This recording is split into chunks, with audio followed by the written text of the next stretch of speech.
খাসির খদর না দেওয়াতে সে বিয়ে ভেঙে চলে গেছে। মানে সে আমার কলটা ধরছে। নিউজ ফিডে কালকে থেকে দেখতেই পাচ্ছি যে একটা অনাকাঙ্ক্ষিত ঘটনা ঘটে গেছে আমাদের ব্রাহ্মণবাড়িয়া জেলার। যদিও আমি অনেকগুলো মিডিয়ার মাধ্যমে আমি দেখছি আমার ফিডের মধ্যে, আমি ভাবতেছি এটা কোন জায়গায়। আসলে এটা হচ্ছে আমার পার্শ্ববর্তী গ্রাম, মানে আমার জিকুটিয়া গ্রামের পার্শ্ববর্তী তোলাতলা এই গ্রামে এক অনাকাঙ্ক্ষিত ঘটনা ঘটে গেছে।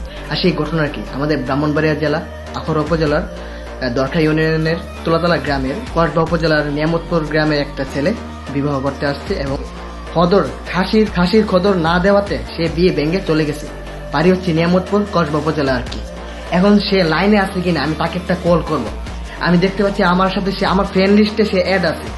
আমার মাথা নষ্ট, তাকে আমি একটা কল দিয়ে দেখি সে লাইনে আছে কিনা। আপনারা আমার সাথে থাকুন 1 মিনিট।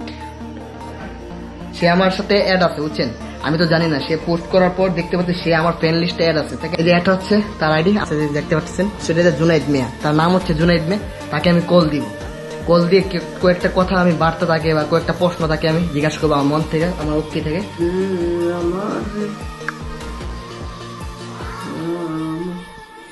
বারবার সে কল কেটে দিচ্ছে। যে তাকে আমি এতবার কল দিচ্ছি, এতবার কল দেওয়া সত্ত্বেও সে আমার কলটি ধরতেছে না, মানে কল দেখতেছে, যে দেখতেছে তো সে কল ধরতেছে না বুঝছেন। এই যে কলটা ধরতেছেন না আপনি আমার ভিডিওটা দেখবেন, আপনি আমার ফ্রেন্ড লিস্টে অ্যাড আছেন, সবকিছু দেখবেন। এবং আমি আপনার উদ্দেশ্যে একটা বলতে চাই যে আপনি একটা জাপানে একটা সভ্য দেশে থেকে এই অসভ্যতা কিভাবে করলেন।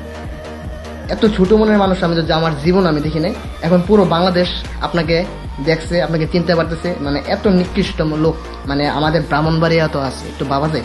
আপনাকে আমি কল দিচ্ছি, আপনি কলটা ধরতেছেন না। এই যে জুনাইদ মিয়া, একটা সাধারণত একটা খাসির জন্য, একটা খাসি হদরের জন্য মানুষ কি বিয়ে ভেঙে দেয়? ছি ছি ছি ভাই, আমার কথা কোনো কষ্ট পেয়ে থাকলে ভাই মাফ করে দিস। আল্লাহ হাফেজ।